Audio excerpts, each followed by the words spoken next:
Welcome, Dr. Ali. Good afternoon, Dr. Ali, parents and teachers. A very warm welcome to this afternoon's training session. Do keep in mind the Zoom rules and use the chat box to share your comments, concerns, and questions. I request parents to kindly name yourself according to your child so it's easy to identify you all. If you've been bombarded with questions, sarcastic comments, what's your problem, it's my wish, leave me alone, rolling eyes, deep sighs, obsession with the mirror and phone, you know you're dealing with teenagers. Though we've all gone through our teens, it's a different ball game parenting teens. I'm sure you agree with me. So we are here this afternoon and are so thrilled to have Dr. Ali Khwaja with us to share his wisdom and knowledge on understanding today's teenagers. So let's give him a warm welcome by raising our hands. Can we all do that? Yes. I now invite our director, Dr. Rita James, to kindly introduce our speaker. Over to you, ma'am. Thank you, Myra, for that warm welcome. And it's just my pleasure to welcome Dr. Ali. Usually we welcome him physically in Asha Kiran campus, but this is the first time online we are meeting. So kind of him, and I think my personal association and with Asha Kiran, I think it goes back to 19th, if I'm not wrong. And it is such a good pleasure. So I got about him such a long write-up, but I said, no, I'm not going to read that because I have plenty of my own experience to tell you. And if I have to tell anything about Dr. Ali, and what I just love in him is his humility. He's a man who is down to earth. Even when we invited him for this session, and I sent him a mail, I know for sure over the years, the moment I write, I get a reply immediately. But this time I didn't get it. So I immediately called the office. I said, no, that's not Dr. Ali.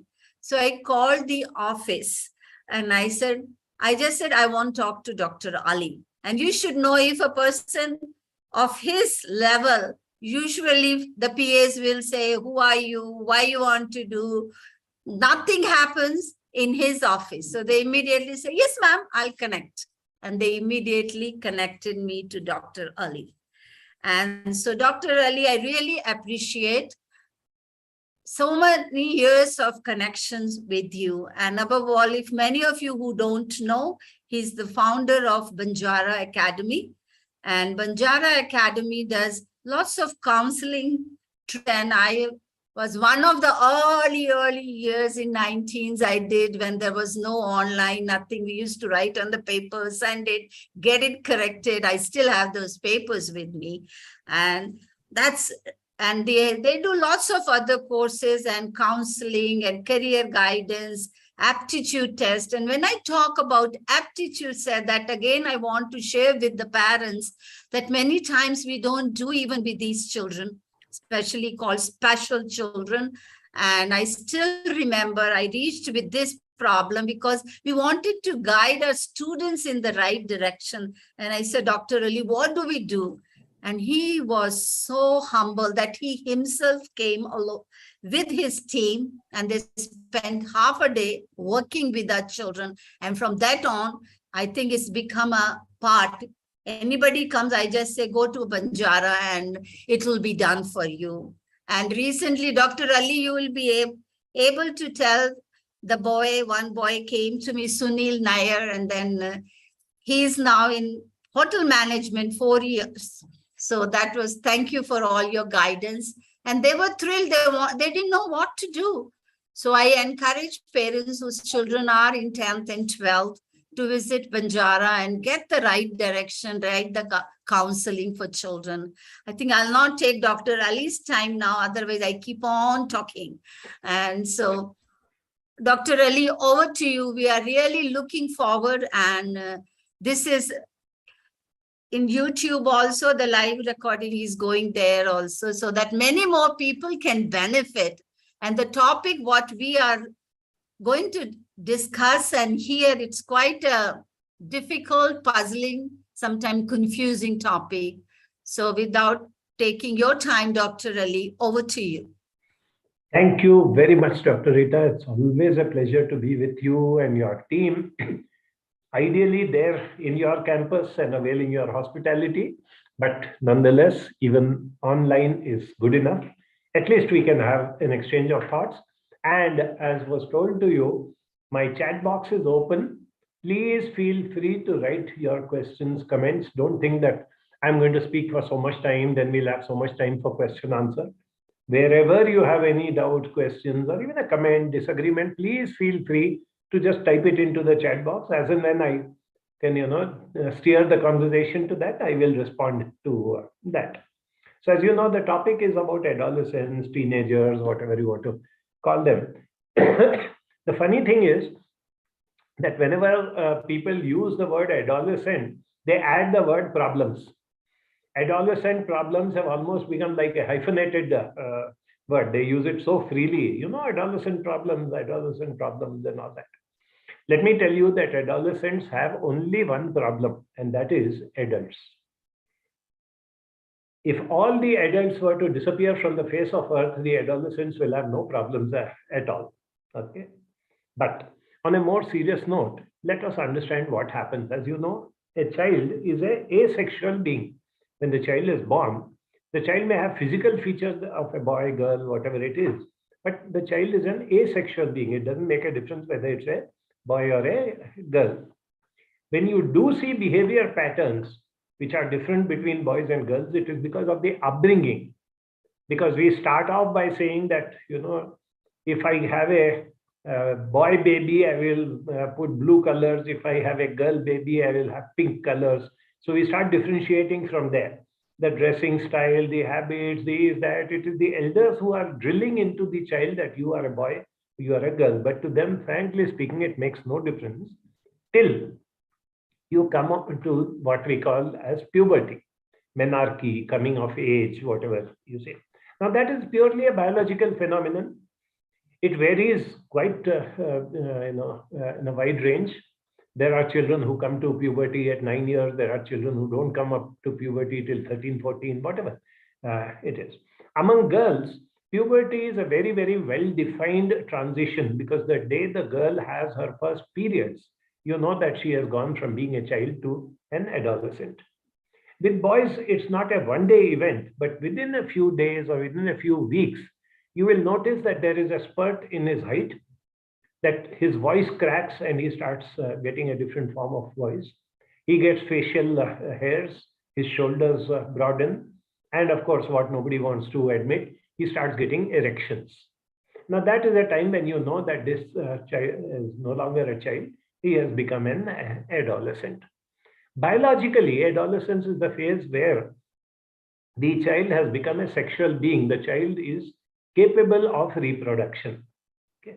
Here, one very important thing that I want to tell you is, innumerable animals and innumerable other species also have the same thing about the children growing up and coming to adolescence. But human beings are the only one who go and put severe restrictions on a natural impulse that comes in.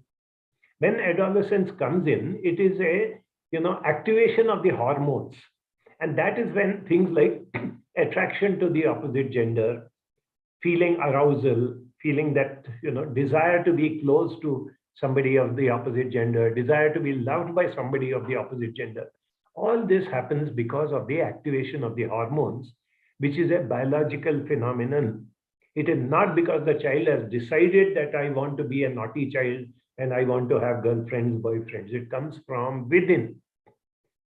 So we need to accept that a child becomes an adolescent at 10 years, 12 years of age, but on an average, a child grows up and marries maybe earliest around 20, more likely 25, 30. So what does it mean? It means that 10 or 15 years, this child has become a sexual being, but is not supposed to indulge in any form of sexual activity. I'm purposely taking this up as the first item of today because that is the only area which is totally neglected, the area where nobody wants to talk about it. But to the adolescent, it is a very, very important aspect. There are actually three areas where a very major change comes in at the psychological and the intellectual level. Now you keep the physical level aside. When a child becomes an adolescent, that's the first time when the child starts looking for an identity. Till the child was 3 years, 6 years, 9 years old, whatever the elders, the parents, the teachers, the grandparents, whatever they told was accepted as the Bible truth. I have to, obey them. I may like their instructions, I may not like the instructions, but because they are my elders, they are in control of me. Therefore, I have to obey whatever they say. I am not going to look beyond whatever instructions are given to me. The moment adolescence steps in, this hormonal activation starts. The child starts looking for an identity. Who am I? Where am I? What am I achieving? Where am I heading? Where is my life going to be? What sort of relationships I'm going to have? All these things. And that is when adolescents start asking too many very, very deep-rooted questions. They say that the most common word on the lips of an adolescent is why, yake, kyun. Anything and everything becomes a why. You are going out to play, come back at 6:30, then you have to do your homework. Why, ma? Why 6:30? Is it some auspicious time? Why not 6:25? Why not 6:34? And the elders get very angry. Look at the way he's talking. He's becoming so subordinate, insubordinate. That's not true. The child actually wants to know what is so sacrosanct about 6:30. So the first and basic rule, please remember, is you have to accept that when your child comes to adolescence, the child is going to ask you a lot of questions, including some very embarrassing questions also. And you have to encourage the child to ask questions. You have to be a good listener. One of the most common complaints that adolescents tell us as counselors is, my elders do not listen to me. They only talk to me. And that was exhibited so beautifully in a little cartoon of this famous psychologist from whom I've learned a lot of things. His name is Dennis the Menace. Dennis the Menace is looking at his mother very angrily and saying, why is it that when you say we have to talk, it is only you who is doing the talking? Isn't that true? Why do you say we have to talk when all you want to do is to give one lecture or bhashan to the child? Now, when the children are of Dennis's age, at least they accept it. But by the time they come to adolescence, no, everything becomes a why. If you can participate in that why process, the exploration, life can be beautiful, relationships can be good. Here, let me also caution you that if it is a child with intellectual limitations, if it is a child who has got speech problems, if it is a child whose communication ability is not on an average with what the typical child of his age would have, you visualize this child has come to adolescence, this child has got 100 questions in his mind. But because of his limitations, he is not being able to express those questions. He is not being able to clear those doubts. So very often when we say that from the time this child came to adolescence, he is becoming, aggressive, he's becoming adamant, he's becoming insubordinate. Please ask yourself, is it because of this?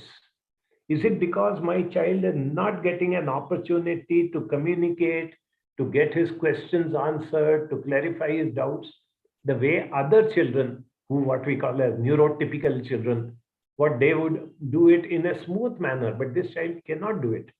He may have limitations of intellect, he may have limitations of speech, whatever may be the reason. So that becomes one of the most important things. Now, I mentioned that, there are, the child is looking for an identity, okay? At the same time, please also remember that I define an adolescent as part-time adult and part-time child. And he decides which part-time. If he is with friends and mummy comes and gives him a hug and kisses him on the cheek and says, "My baby, how sweet," he'll get so angry, he'll just run up the steps and close the door. Now, mummy is wondering what happened. Then she realizes, yes, my child is no longer a small child. He's grown up.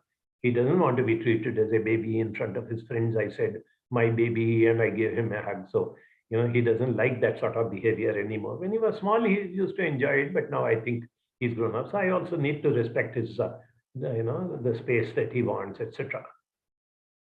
She makes that resolution. At 8 o'clock, when nobody is there at home, she cooks food, calls out to the child and says, "Hot food is kept on the table. I'm watching my TV serial. I'll eat little later. Come and have your dinner." And mummy suddenly sees two arms coming around her neck and one face coming near her ear and saying, "Ma, you feed me today. No, I want you to feed me, please." Within that couple of hours, he has gone from being that big macho boy to becoming a small baby. But you know why it happened? Because when the mummy was saying, "My little baby," and all that, his friends were around. Now nobody's around, and he wants to enjoy being a baby to his mother. These ups and downs that happen. If you can learn, like how if you know anybody in the Navy or in shipping, they will tell you that when there's a storm and the ship is going up and down, you don't fight the waves. You let the ship go along with the waves. And then the scene calms down. Same thing you have to do here. You go along with his mood. When he wants to act as a macho, grown up, you respect that. When he wants to act as a baby, you respect that equally. So the bottom line is this, that as concerned adults, if we learn how to take these children along. The other important thing that I would like to tell all the parents is, many of us forget to grow with our children. The way I was treating my child when he was 4 years, 7 years, 10 years old, I continue to try and treat him the same way when he's 13 years and 16 years. The child is growing, and I have to grow with the child. I have to understand his boundaries. I have to understand the communication means. I have to understand how to give respect to the child. Many of us miss out on that. And when that happens, there is this conflict. And that is why, as I said, people talk about adolescent problems. Okay, let me also clarify which are the areas in which the child is looking for an identity. The first is relationships. All relationships change when a child comes into adolescence. Father, who was this great macho tall guy, now suddenly looks as though, what a stupid man he is. He doesn't seem to know anything. He's so outdated. The primary school teacher was like an angel sent from heaven, and anything that she says was taken in very happily. The high school teacher, I don't know who only made her a teacher. What a stupid lady she is. She doesn't seem to know anything. We know much better than what she knows. So that is where these differences start coming in. The boy who used to love his little sister, he's got a sister 1 or 2 years younger than him. He was so loving, so protective. He used to hold her hand and see that she crosses the road. He used to, wipe her mouth when she is eaten something. So many ways he used to show his love and affection. When they come to adolescence, his sister is sitting and watching TV. He comes up to her and says, "Hey, switch off the TV, go inside." Why? "My friends are coming." Okay, let your friends come. You sit on that side and talk to them.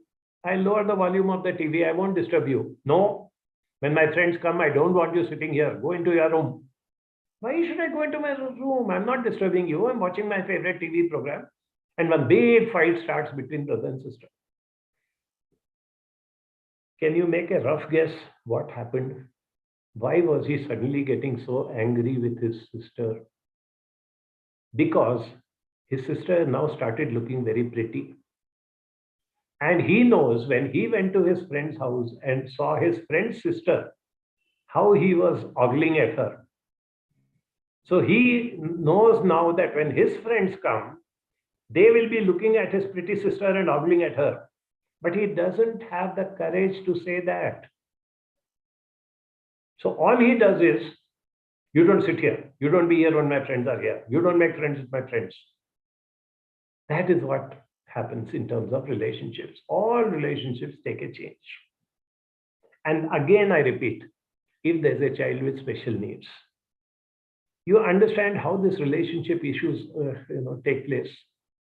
When he realizes that maybe it could be a girl, all the other girls of her age are being admired by the boys, but because she looks a little clumsy or she's got certain limitations or whatever it is, she realizes that these boys are not going to be staring at me or making friends with me. In fact, they may be teasing me behind my back. They may be ridiculing me.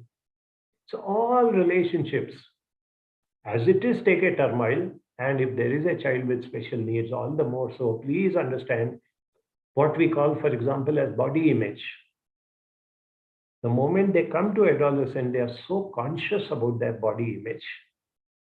And if the body image of a child with special needs, makes him or her stand out as being not normal, the child feels very, very isolated. In fact, very angry with the whole world, that when all of them are like this, why is it that I am in a different way? And with whom does the child take out the anger?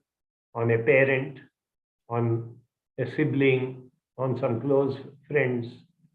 So a lot of these behavior problems are because we don't understand these needs of the children. So out of the 3 areas in which the child is looking for an identity, I mentioned to you that the first one was about relationships. The second one is about goals, careers, academics. When the child has come to high school or when the child is moving ahead, the child has to take certain choices. Going ahead with higher studies, should I take science, commerce, or arts? Should I become an engineer, doctor, lawyer, teacher, architect? Why these subjects are there? Some subjects suddenly become so difficult. Whatever I do just doesn't go down my head. Earlier, when I was in 2nd, 3rd, 4th, 5th standard, all subjects used to be so easy. Somehow I could deal with them. But now that I've come to 9th or 10th standard, I'm finding the subject difficult. And I repeat again the same thing with a child with special needs. If he or she realizes that other children are going ahead and I'm being left behind, what am I going to be in future? I also have dreams. I have a friend who says, I want to go to NASA and become an astronaut. And this child realizes that I'm never going to go to NASA or anywhere like that. See the frustration that comes in the child's mind. Now, at the same time, I also want to tell all the parents that you are very lucky that your children are growing up in the 21st century. Because technology has advanced so much that even children with limitations, be it physical limitations, be it mental limitations, technology helps them to overcome that. So look for the abilities of the child and not the disabilities.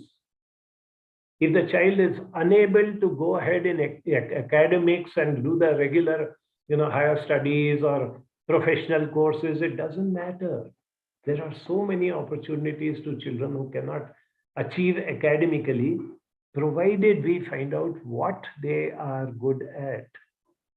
I have been watching with pride last 20 years a child who is severely autistic, who can barely speak.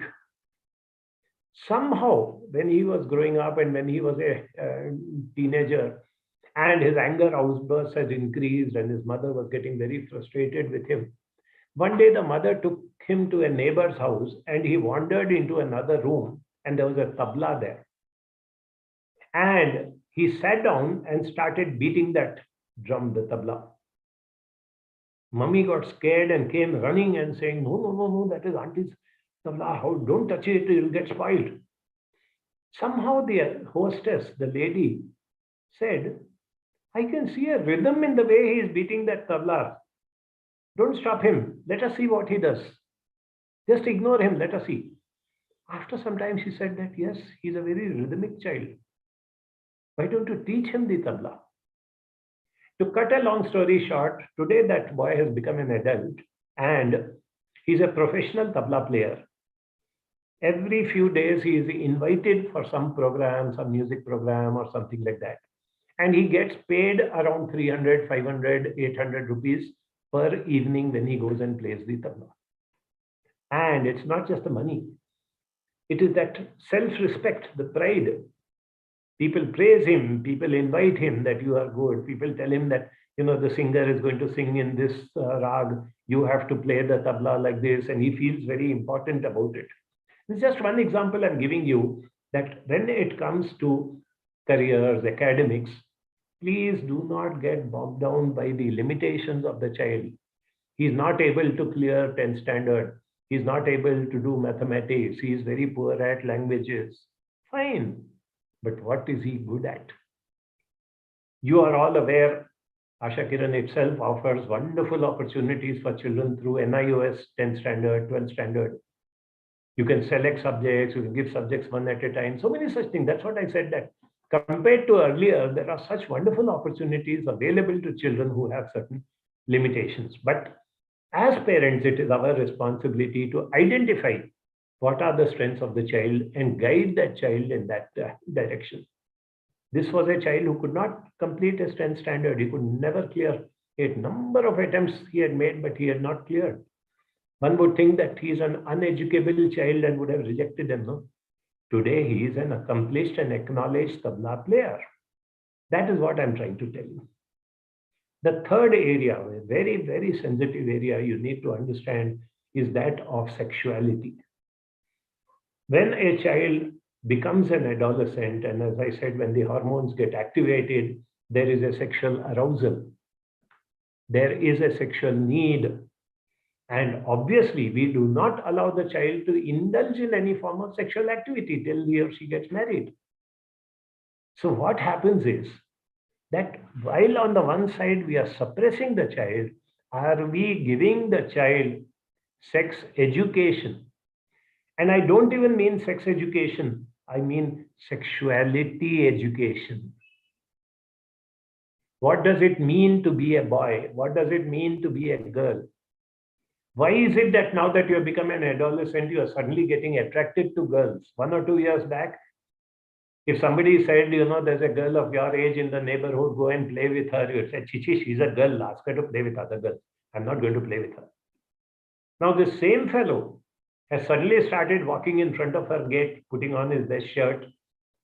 He is practicing his cricket and the ball keeps going only towards her house all the time. He himself doesn't know what's happening to him and nobody is there to explain. Either we ignore or we scold. Why are you going there? Why are you making such a nuisance? That auntie will, complain that you are trying to harass their daughter. Don't go there. Come here. Either we do that or we just ignore it. But as I said earlier, he has not decided that he is going to start chasing girls.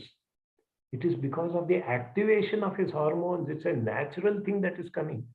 It is almost like saying, why are you feeling hungry? You should not feel hungry. What do? We tell the child, it is okay to feel hungry, but you cannot take somebody else's food. When you're walking on the road and if you see a shop where some food stuff is kept, you don't put your hand and pull it out and eat it. You don't even if you have money,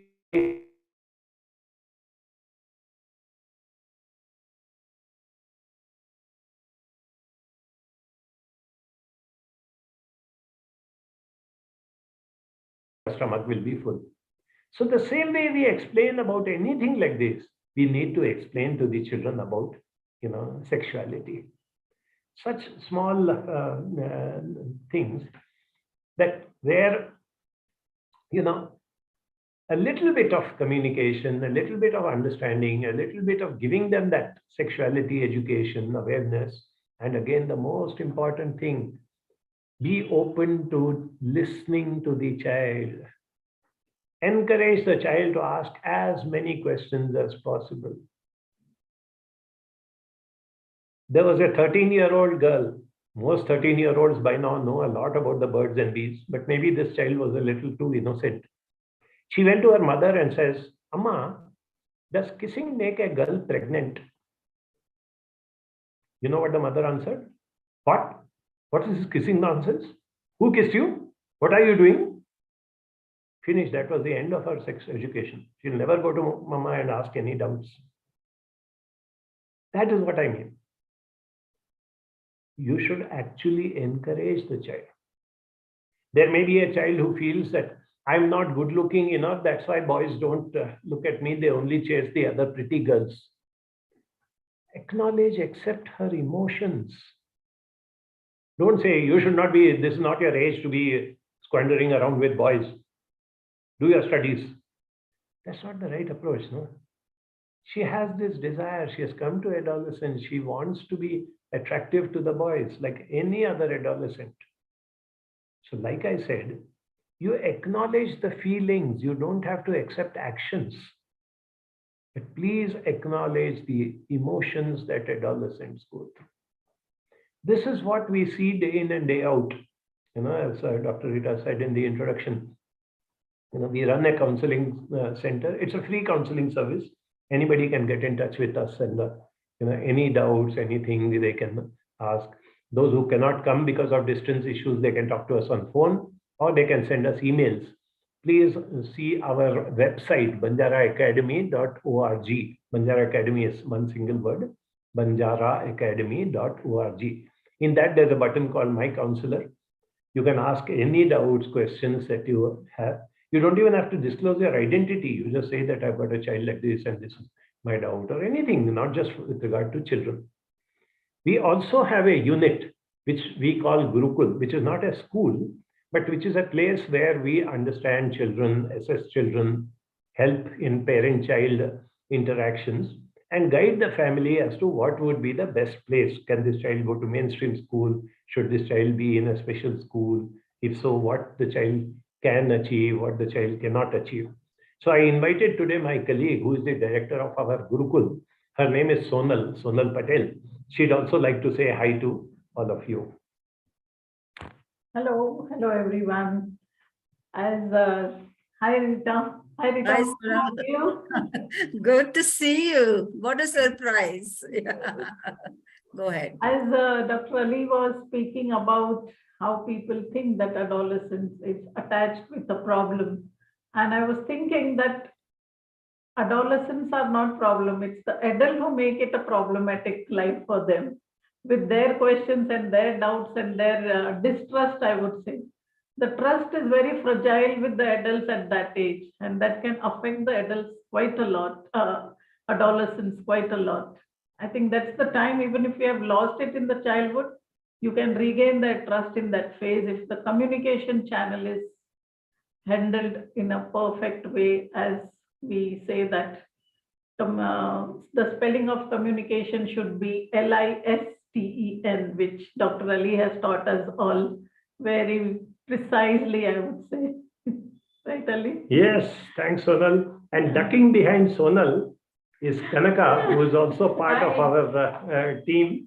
And we use her to interact most of the time with adolescents, because she's at least an adolescent at heart. I won't tell you what is her age, but she's still a child and adolescent at heart, and she can connect so beautifully to the adolescents. These are simple things. It's not that you need to have very high university degrees or some need to have great qualifications. But one thing I can tell you is that the more you connect to adolescents at their level, the more you befriend them, the more you listen to them, as Sonal just now told you, you will find that majority of the so-called issues or the problems of adolescence can be tackled in a positive manner. Now, in this, I am not,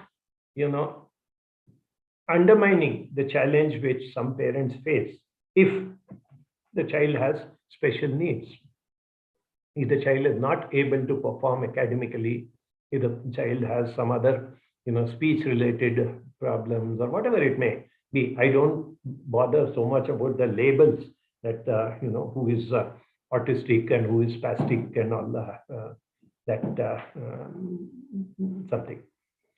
The main thing is that when we, find that the adolescent is either doing something or wants something, which I, according to as an adult, feel that is wrong, the first thing I should do is to ask the adolescent, why do you want to do that? I'm not saying yes, I'm not saying no.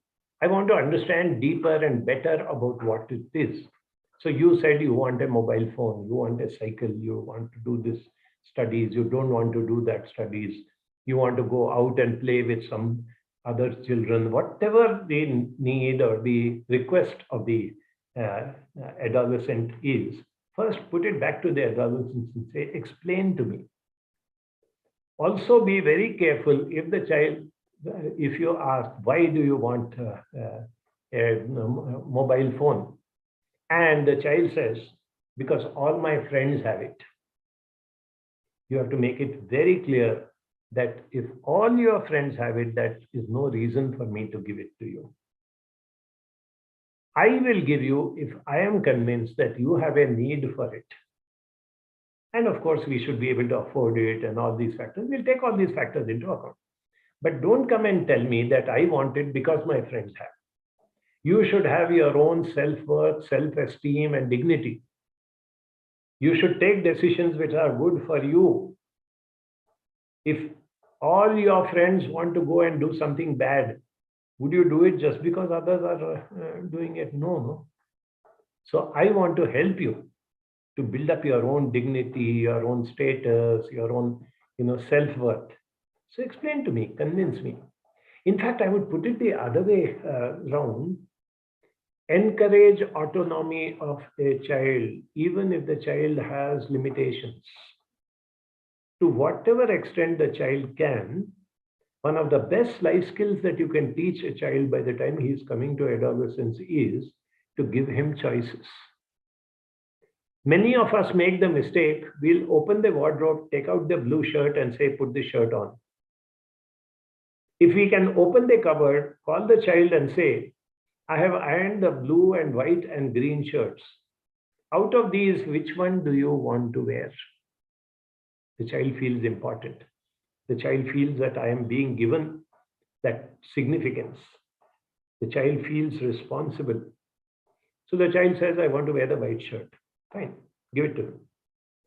After some time, when you're in a very relaxed mood, ask, when I had shown you the blue, green, and white shirts, you selected the white one. Why did you select? Now you are making the child think for himself. No, I felt that, Suresh and Ganesh are wearing white, so I will wear white. Caution him. You don't wear white just because Suresh and Ganesh are wearing. You should wear white if it is more comfortable to you, if it looks good on you, if you like the color white. So start doing it that way. On the other hand, if he comes out with some nice, really good reason, and he says that, White is a color which keeps cool. So when we go out in the sunshine or whatever it is, because it's a hot day, I thought white will keep me cool. Praise him a lot, give him a lot of appreciation and say, wow, you have such good understanding about these things. Come on, let's also talk about what sunlight does. Let's talk about where we should go in the sunlight and where we should not. Because regardless of the intellectual capacity of the child, regardless of what the child achieves in terms of academics and positions and earnings and all that, the greatest responsibility that we as adults have is to ensure that the child learns what we call as life skills. That is the most important thing for a child. When the child grows up, whatever may be his achievements and limitations, whatever may be his earning capacity or lack of it, whatever may be his communication or lack of communication, if he learns basic life skills, management of stress, management of anger, self-awareness, what are my likes and dislikes, decision making, as I told you, it can start with something simple as the shirt that he wears, or which item to order in a restaurant where you sit down and to eat. All these decision making, problem solving skills. Teaching the child communication. If the child is not verbal, there are other ways of communicating, but ensure that the child learns how to express his wants and desires. The more the child learns that, the less the child will be frustrated or throw anger tantrums and all these things.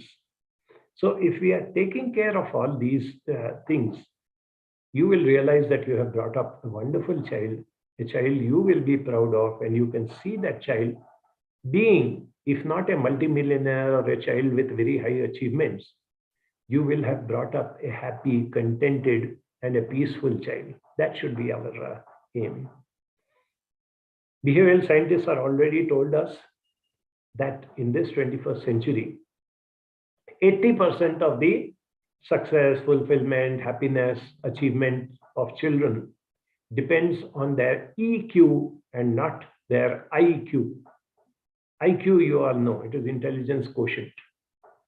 And that is when we feel very bad. If you have a child with 120, 130 IQ, you're very proud of him. If you have a child with 70 IQ or 50 IQ, you feel very miserable. Let me tell you that you need not be. IQ cannot be changed, so the IQ remains with the child. But EQ, that is emotional quotient, that can be changed at any age, but preferably earlier the better. Now, what is emotional intelligence? Self-awareness, management of emotions, motivation, empathy, and social skills. That's all. 5 pillars on which emotional intelligence stands. I repeat, self-awareness, management of emotions, motivation, empathy, and social skills. Whatever else you teach the child, by the time the child comes to adolescence, please spend as much time, effort, and energy as possible to teach these things to children. The last point that I wanted to tell you, and I'm still seeing a more or less empty chat box. I'm waiting for something nice to come in. Otherwise, I'm going to feel very depressed and lonely that my chat box is empty. So I request you, please put in either your questions or your comments, your agreements, disagreements.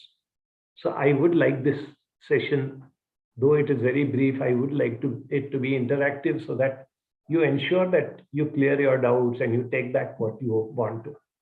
So while looking at the chat box, I would like to emphasize on the fact that if a child builds that emotional intelligence, he or she will be able to overcome any other limitations, any other shortcomings, what we call as this disability or that disability or whatever it is, and lead a contented, peaceful, and a satisfying life.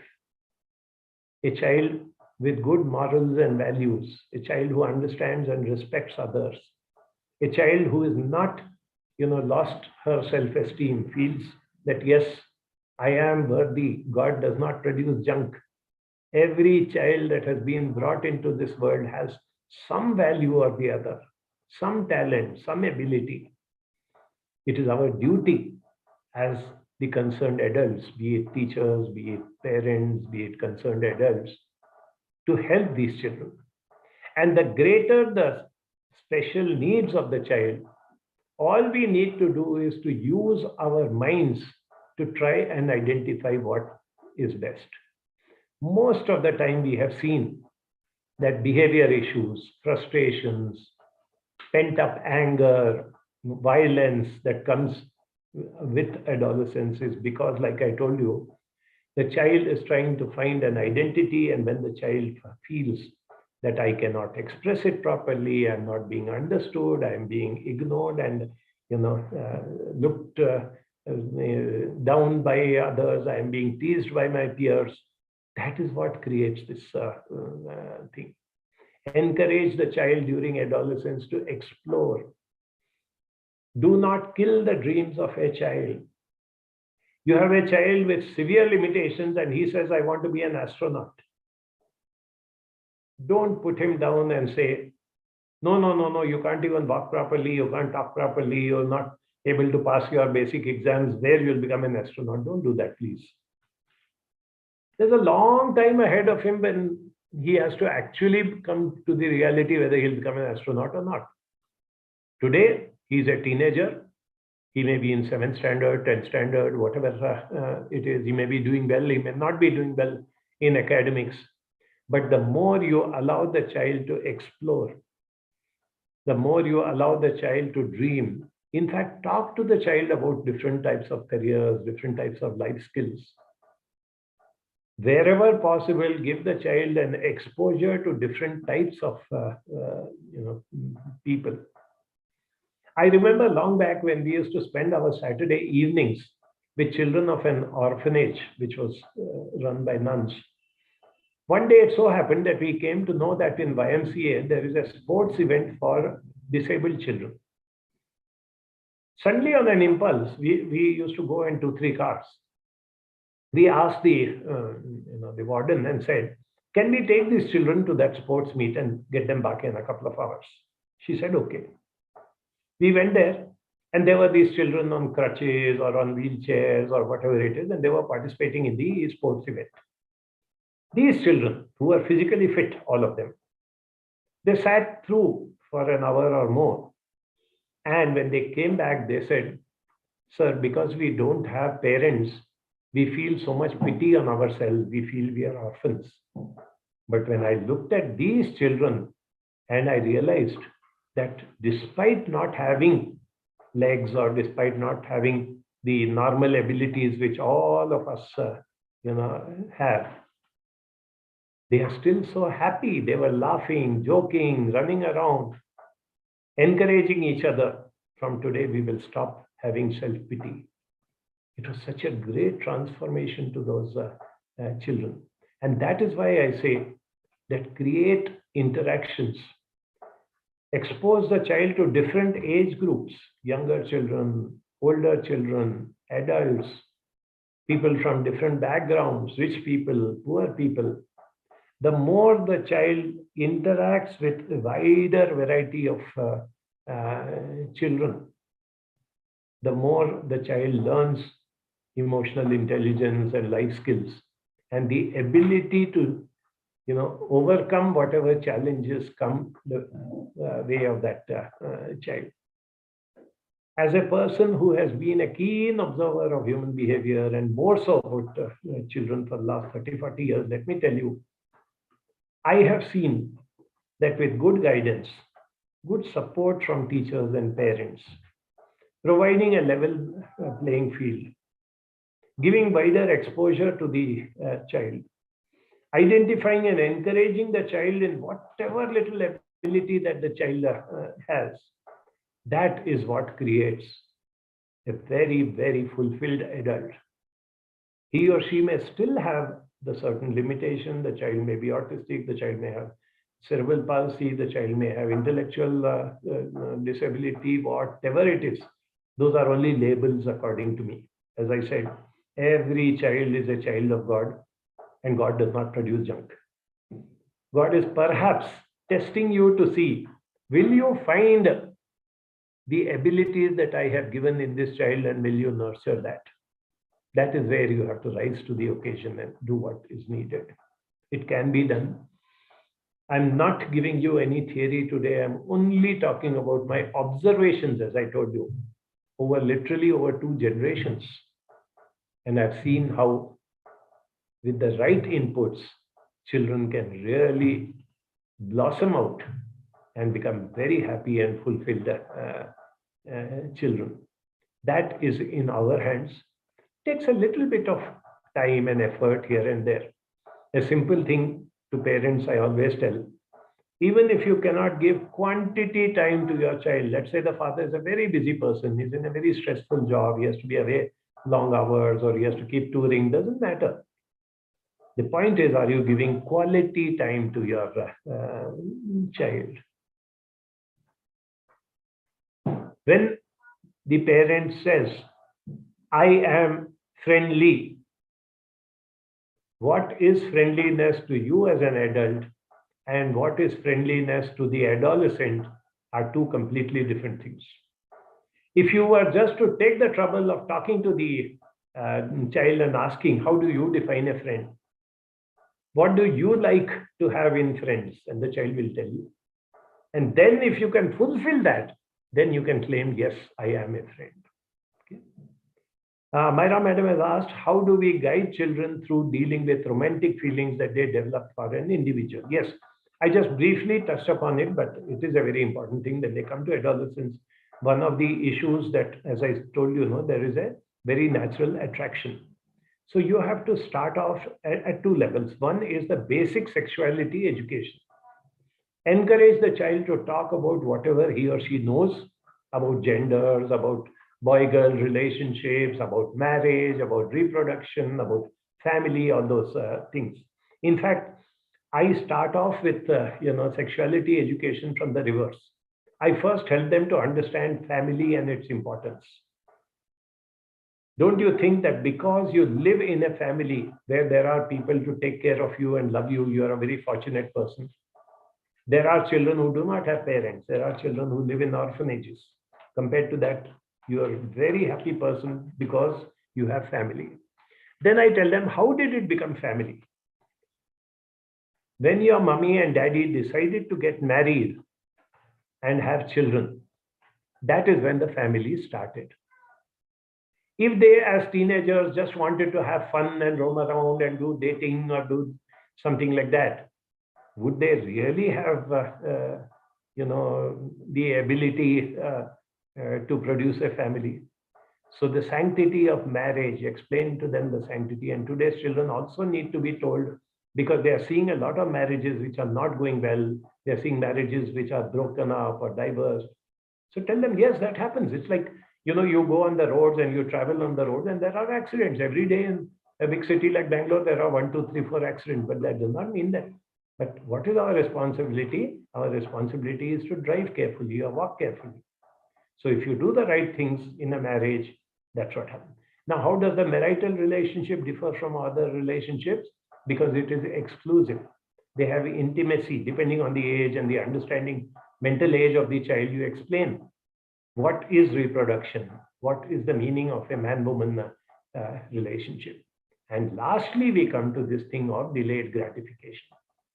I do understand that you're getting very attracted to this girl. Nothing wrong with it. It's an impulse that comes from within. But there are limitations. Like I told you, however hungry you are, you can't eat from somebody else's tiffin. You can't walk into a shop and just pick up the food lying over there and walk out with it. The same way, you have to be a little more patient. You have to understand one fine day you will have a life partner with whom the rest of your life you're going to be intimate.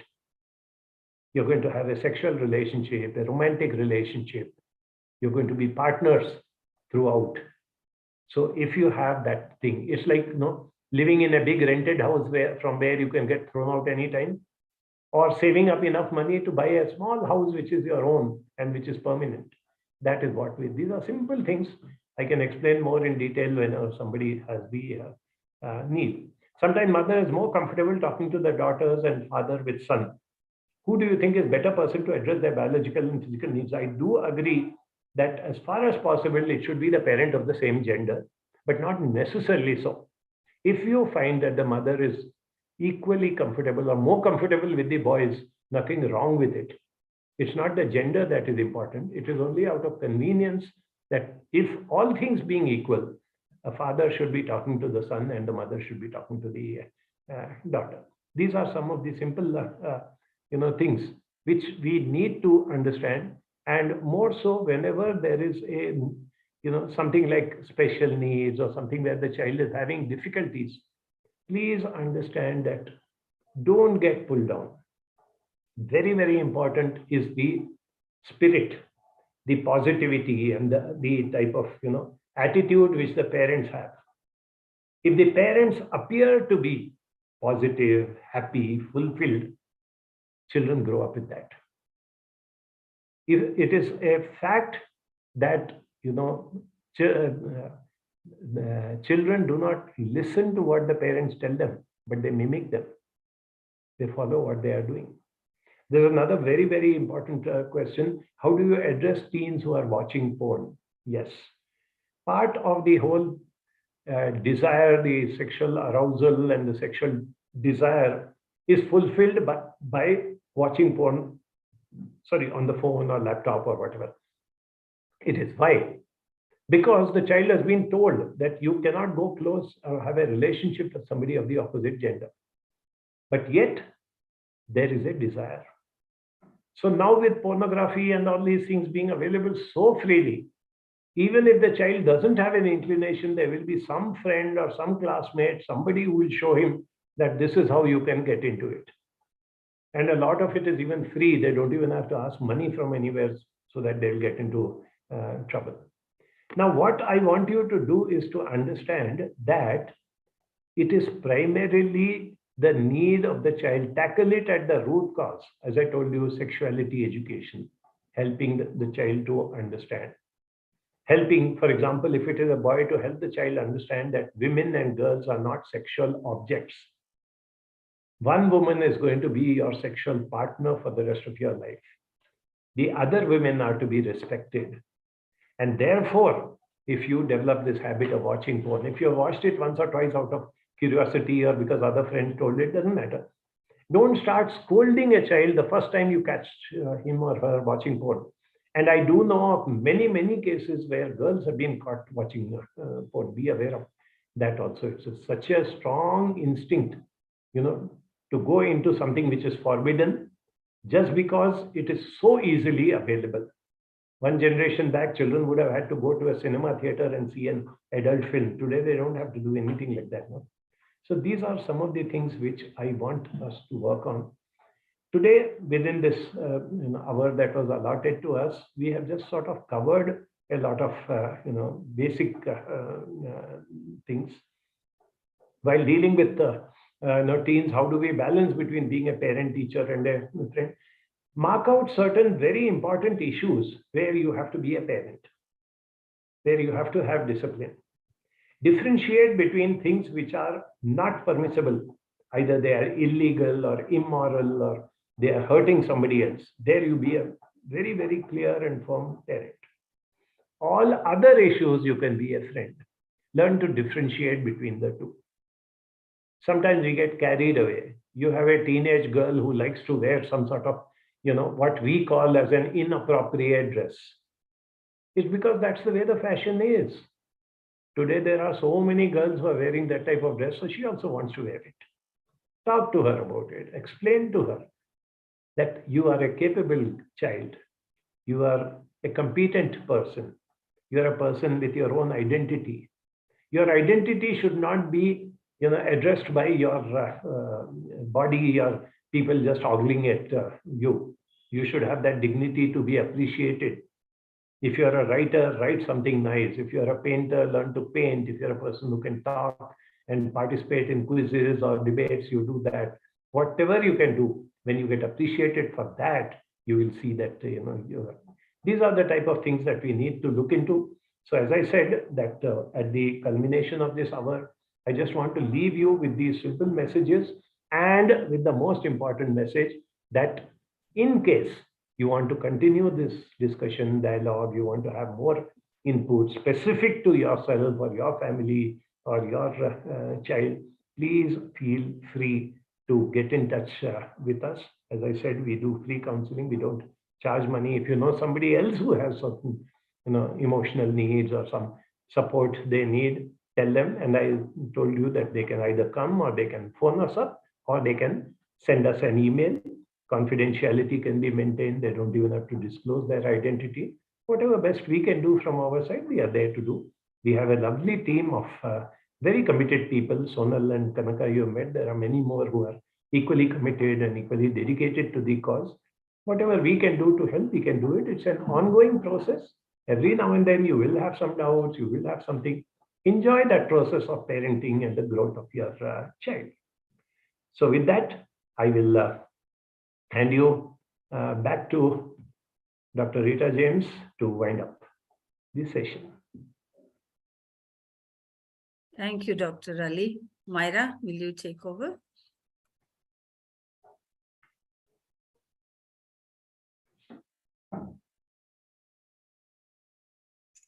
You are on mute. Can you please unmute? Thank you so much, Dr. Ali, for spending your valuable time with us. We know you have a busy schedule, but you're always committed to interacting with people and investing in the lives of people. So thank you so much. Such an honor to have you with us.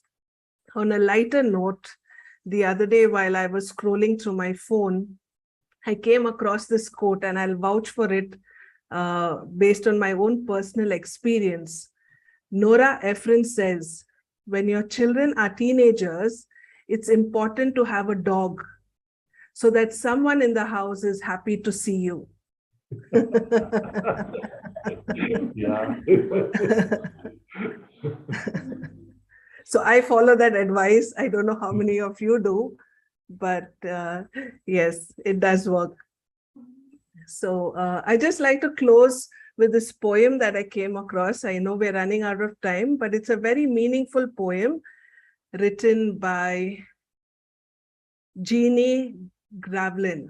She says, for my teenager, it's titled For My Teenager.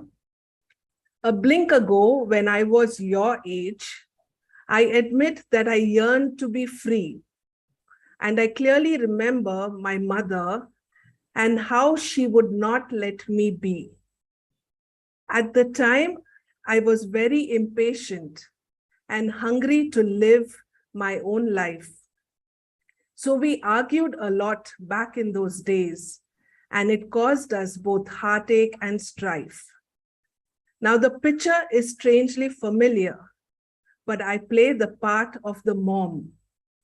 And I know that I scream and I worry, and too often I'm not very calm. Still, I hope you know that I love you, and no matter what we may go through, nothing on earth could change that. I'll always be here for you. So may we give that assurance to our children as we help them through this turbulent phase of their life. They need us. And in case you need any help, further guidance, you can always reach out to Dr. Ali at Banjara Academy and also to us at Asha Kiran. God bless you. Thank you, parents and teachers, for your time. God bless you. Thank you and bye-bye. Bye-bye. Bye-bye. Thank you. Bye.